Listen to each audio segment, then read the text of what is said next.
مبسملا ومحمدلا ومصليا ومسلما أما بعد قال الله تبارك وتعالى في كتابه المجيد والفرقان الحميد أعوذ بالله من الشيطان الرجيم بسم الله الرحمن الرحيم وأما بنعمة ربك فحدث اللهم صل على محمد وعلى آل محمد كما صليت على إبراهيم وعلى آل إبراهيم إنك حميد مجيد اللهم بارك على محمد وعلى آل محمد كما باركت على إبراهيم وعلى آل إبراهيم إنك حميد مجيد. معزز دوستو، آج 13 نومبر 2022 بروز اتوار ہے اور یہاں مرکز اہل حق جامعہ اشرفیہ لاہور میں طلباء دورہ حدیث آپ سے چند باتیں کرنے کے لیے رب کریم نے مجھے یہ موقع عطا فرمایا ہے. اللہ جزائے خیر عطا فرمائے ہمارے بھائی مطیع الرحمن اشرفی صاحب کو، جن کے واسطے سے میں آپ سے مخاطب ہوں. میرے دوستو، اللہ تعالیٰ نے کرم فرمایا کہ آپ کو اور ہمیں حدیث پاک کے لیے یہاں جمع فرمایا ہے.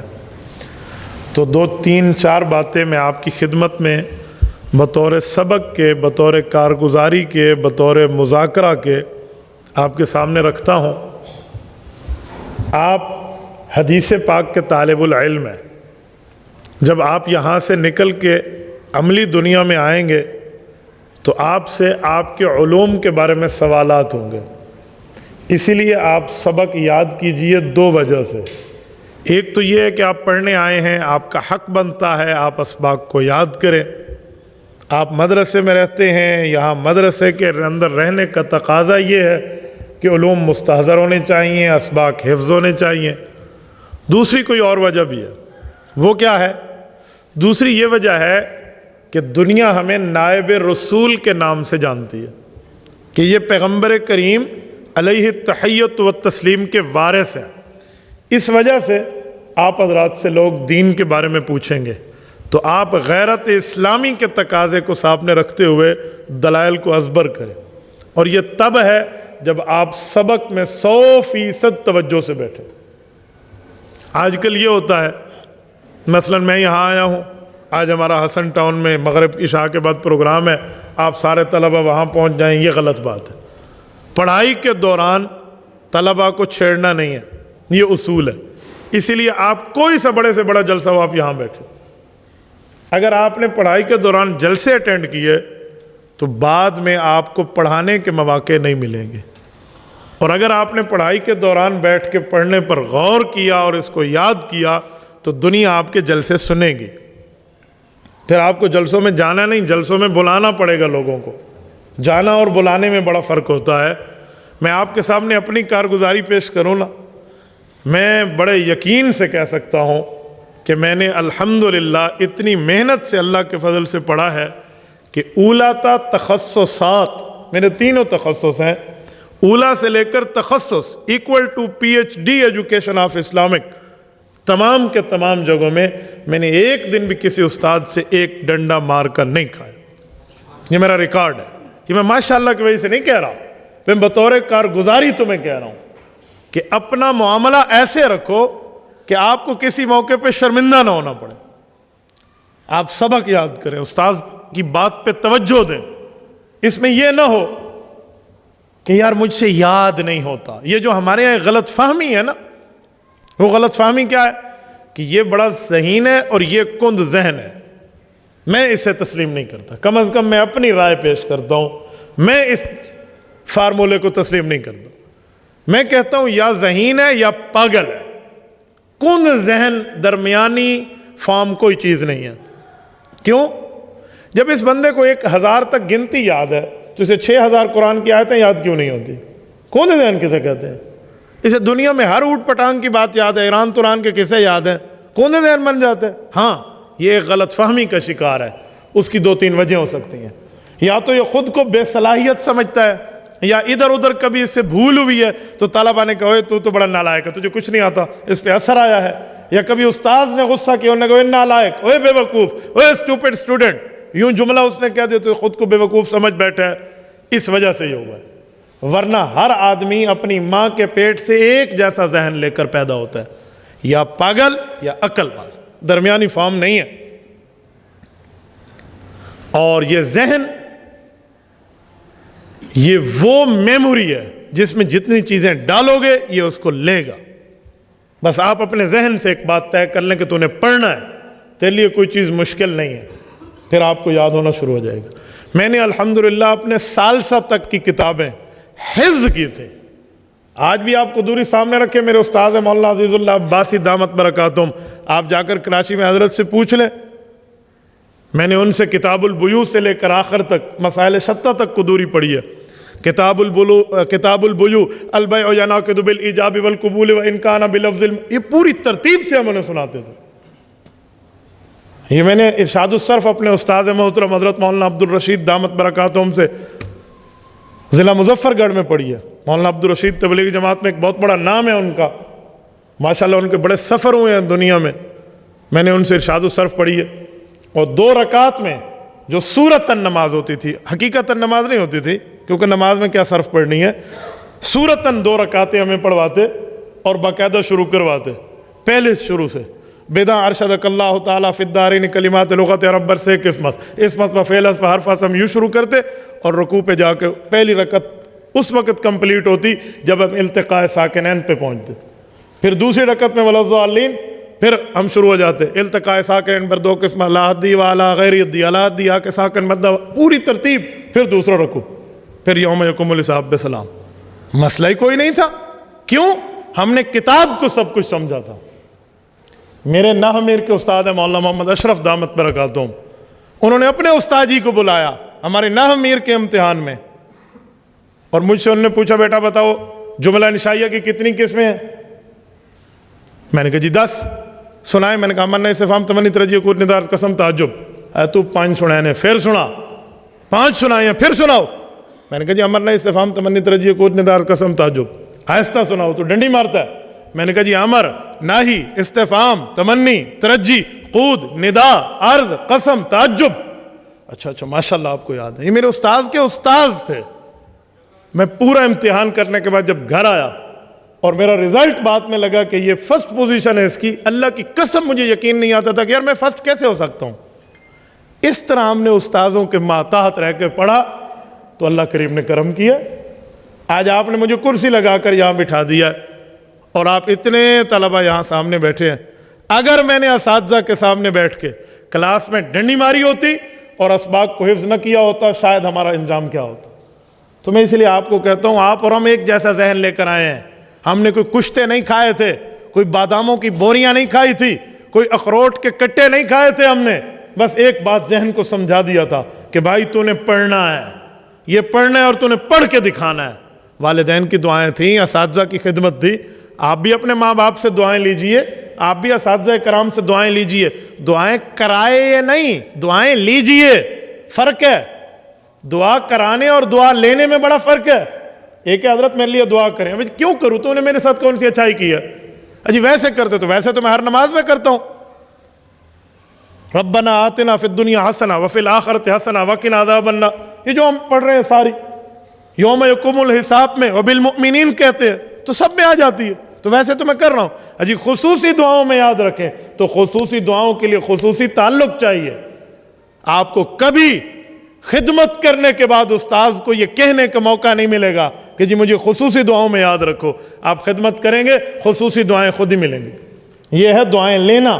آج ہم دعائیں پڑھوانے والے ہیں. ایک ہے جنازہ پڑھنا، ایک ہے جنازہ کی دعا اللہ تعالیٰ سے مانگنا. میری بیٹی فوت ہوئی ہے، پہلی بیٹی میری حفصہ فوت ہوئی. میں نے اس کا جنازہ خود پڑھایا. یوں ہاتھ رکھا نا، اللہ اکبر کیا، اللہم اجعل حالنا. یہ جب پڑھا نا میں نے تو مجھے سمجھ آیا کہ جنازہ پڑھنا کیسے کہتے ہیں. میں نے اپنی ماں کا جنازہ پڑھا ہے، اپنے والد کا پڑھا ہے. اللہ ان کی قبر پہ کروڑوں اربوں رحمتیں نازل فرمائے. پھر سمجھ آیا، ورنہ تو جنازے ہم کہیں بھی پڑھتے. تو بھائیو آپ بھی اس طرح طے کریں کہ اسباق یہ حفظ کریں گے، ہم یوں پڑھیں گے۔ مجھے یاد ہے صحیح بخاری جلد 2 کی بات ہے، یہ سامنے سے میں نے دیکھا تو مجھے یاد آ گیا، ہمارے استاد جی نے ہمیں یہ پڑھایا، صحیح بخاری جلد 2 میں نے حضرت مفتی اسرار دامت برکاتہم سے پڑھی ہے کراچی میں۔ ہمارے استاذ محترم اللہ ان کو جزائے خیر عطا فرمائے، رب کریم نے ان پر بڑا کرم کیا تھا۔ پہلے دن کتاب المغازی پڑھنی ہے تو انہوں نے کہا جی میں کتاب المغازی اس وقت تک نہیں پڑھاؤں گا جب تک تمہیں جس زبان پہ عبور ہے اس زبان میں جا کے حضور کے مغازی پڑھ کے نہ آ جاؤ۔ تمہیں پشتو میں عبور ہے پشتو کی کتاب اٹھا لو، عربی بھی عبور ہے عربی کی اٹھا لو، اردو میں عبور ہے اردو کی اٹھا لے، جو کتاب ہے مغازی پڑھو۔ رسول اللہ کی 427 مغازی ہیں جن میں 27 غزوات ہیں اور 400 سریات ہیں، کسی اردو کتاب سے پڑھو۔ ہم نے سیرت البیہ اٹھائی، اس سے پڑھ لیا، کسی نے کیا اٹھایا کسی نے کیا، جس دن مغازی پڑھ لیے اس دن کتاب المغازی شروع کرائی، پھر ہمیں سمجھ آیا کتاب المغازی ہے کیا۔ اگلے دن کتاب التفسیر ہے، مکمل ہو گیا، شروع کرنی اب ایک عرصہ لگا کر، تو کتاب التفسیر پہ کہا میں تفسیر نہیں پڑھاتا، جس زبان پہ آپ کو عبور ہے جاؤ، پہلے 4 دن 5 دن 6 دن پیریڈ کی چھٹی، پہلے آپ جا کر مکمل کی مکمل حمد کی الف سے والناس کی سین تک تفسیر قرآن کو جس سے لگا ہوا ہے دوہرا کے لے آؤ، بس اہل حق کی تفسیر ہونی چاہیے چاہے جس زبان میں ہو۔ مختلف ساتھیوں نے لیا، کسی نے معرف القرآن لی، کسی نے بیان القرآن لی، کسی نے تفسیر عثمانی رکھی، یہ مجھے بات ہے، میں نے حضرت امام قرطبی رحمہ اللہ سے ایک عشق تھا، الجامع لاحکام القرآن یہ رکھا، اس طرح الجامع لاحکام القرآن امام جساس رحمۃ اللہ علیہ کے احکام القرآن، یہ جب دہرا لیے 4 5 6 دن ایک ہفتہ سبق باندھ رہا، اب بھائی کتاب تفسیر شروع کریں، پھر ہمیں سمجھ آیا تفسیر ہے کیا۔ ایسے کتاب النکاح کی باری آئی، جائیے کسی فتاوی سے، کسی اہل حق کے فتاوی سے کتاب النکاح کو دہرا کے آؤ، مکمل نکاح کی قسمیں، وہ نکاح اصلی سے لے کر نکاح فضولی تک تمام اقسام کو ازبر کیا، پھر کتاب النکاح پڑھی۔ اب کتاب الطلاق جائیں کسی فتاوی سے کتاب الطلاق پڑھ کے آئیں، پورا ہفتہ سبق بند، پھر یوں انہوں نے پڑھایا تھا۔ اور جب اپنے استاذ محترم کو امتحان کے لیے بلایا تو ان کے استاذ محترم صاحب تشریف لائے اور کہا میں تم سے پوچھوں گا، اسرار نے مجھ سے پڑھا، ہمارے استاد جی کے کہا بتاؤ گے؟ اتنا پریشرائز کیا اسٹوڈنٹ کو، اتنا مرعوب کیا کہ کوئی لڑکا بول نہ سکا۔ میں نے اس وقت دل میں سوچا، ہمارے استاد جی بار بار ہمیں دیکھ رہے تھے، میں نے کہا یار استاد اتنی محنت سے پڑھا ہے، اس کی توقع کے مطابق ہم جواب نہ دیں تو اس کا دل دکھے گا، یہ ہے دعائیں لینے کا وقت۔ میں نے سر اٹھایا، میں نے کہا سر میں جواب دوں؟ جی۔ میں نے کہا اگر آپ ان 2 گتوں کے اندر سے پوچھیں گے، دکھائیں مجھے، ابن ماجہ ہے نا، یہ دیکھیں مثلا اس کو آپ بخاری ثانی سمجھ لیں۔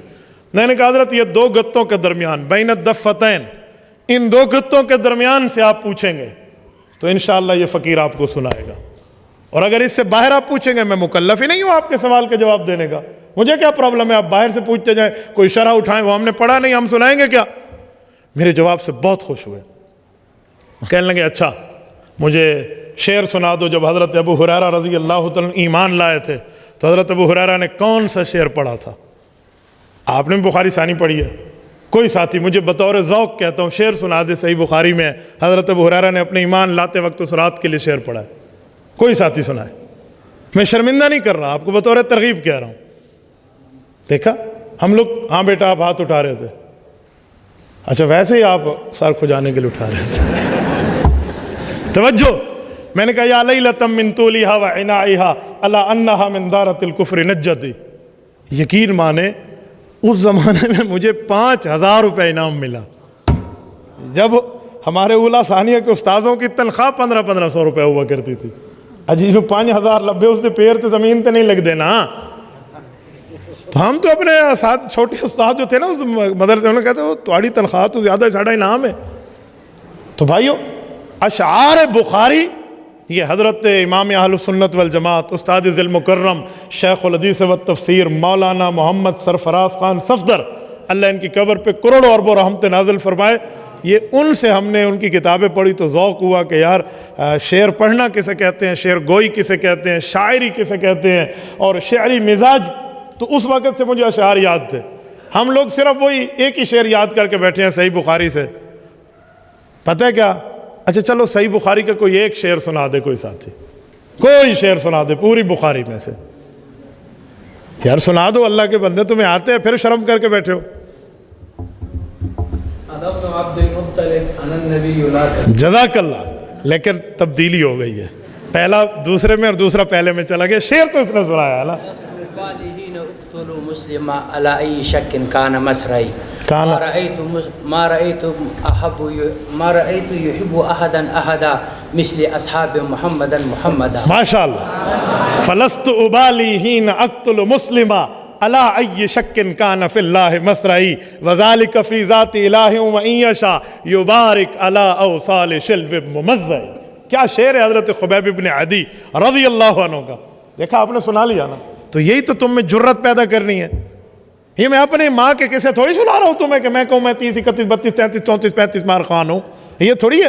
میں تم میں تحریک پیدا کرنے کے لیے کارگزاری. بھائی جتنا عقل مفتی عبد الواحد قریشی اپنی ماں سے لے کر آیا ہے, یہاں بیٹھا ہوا جامعہ اشرفیہ کے دور حدیث کا ایک طالب علم بھی اتنا دماغ لے کر آیا ہے. یہ نہیں ہے میرا 5 کلو ہے اور آپ کا 3 کلو ہے. آپ اور ہم اس مسئلے میں بالکل سیم ہیں. بس فرق یہ ہے کہ ہم نے صلاحیتوں کو استعمال کرنا سیکھ لیا, آپ نے صلاحیتوں کو دبانا سیکھ لیا. بھائی صلاحیتوں کو نہ چھپاؤ, صلاحیتوں کو آگے لگاؤ.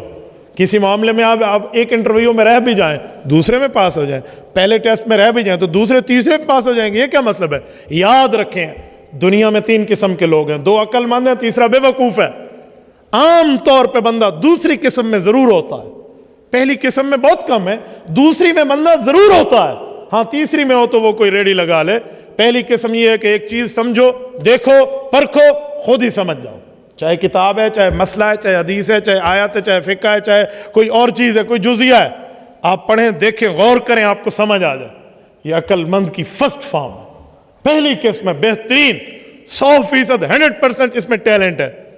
دوسری قسم ہے خود دیکھے سمجھ نہ آئے, 2 3 4 6 و 5 میں مبتلا ہو جائے, تو جو استاد سمجھائے, جو ساتھی سمجھائے, جو دوست سمجھائے, تو اسے 100% سمجھ آئے جو بالکل ٹھیک ہے, یہ بھی چل جائے گا, یہ بھی عقل مند ہے. یہ دوسری قسم ہے. تیسری قسم ہے خود بھی سمجھ نہ آئے, کسی کے سمجھانے سے بھی نہ سمجھے, تو انجینئر علی مرزا بن جاتا ہے. ٹھیک ہے, تیسری قسم میں آپ نہ جاؤ, آپ اسی میں آؤ تاکہ آپ خود سمجھیں یا کسی کے سمجھانے سے سمجھیں. اور پھر جب آپ سمجھ کے آئیں گے نا, یقین مانیے پھر اللہ پر بھروسہ رکھ کے میں کہتا ہوں دنیا کی کوئی طاقت آپ اہل حق کا مقابلہ نہیں کر سکتی. دنیا کی کوئی طاقت. مجھے جامعہ اشرفیہ سے ڈائریکٹ تلمذ نہیں ہے, لیکن جامعہ اشرفیہ کے اساتذہ میں حضرت مولانا رسول خان ہزاروی رحمہ اللہ ہمارے اساتذہ کی فہرست میں. اچھڑیاں ان کی قبر مبارک ہے, میں نے توڑ اچھڑیاں جا کر وہاں ان کی قبر مبارک پہ فاتحہ پڑھا ہے. اور حضرت مولانا ادریس کاندلوی رحمہ اللہ, ان سے بھی ہمیں ہمارے استاذوں کے ایک ہی واسطے سے شرف تلمذ حاصل ہے, ایک میں ترمذی, ایک میں بخاری سے. اور ابھی حضرت مولانا مالک کاندلوی رحمہ اللہ کے فرزند ارجمند حضرت مولانا سعد کاندلوی صاحب ابھی زیارت ہوئی. مجھے فرمانے لگے بڑے عرصے کے بعد دیکھا. میں نے کہا حضرت اللہ آپ کو خوش رکھے, آپ نے اتنا بھی ذہن میں رکھا, یہ بھی بہت بڑی بات ہے, ہمارے اکابر کی نشانی.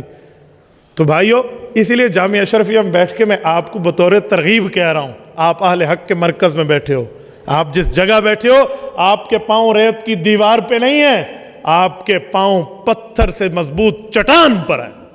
اسی لیے تو ہم کہتے ہیں کہ یہ جو جملہ میں کہتا ہوں لوگ سمجھتے ہیں جذبات میں, جذبات میں نہیں ہے.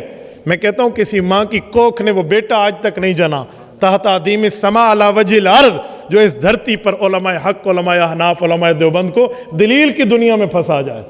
یہ کوئی بچہ آج تک پیدا نہیں ہوا, نہ کسی ماں کی کوکھ میں وہ فیض موجود ہے جو اس طرح معاملہ کرے.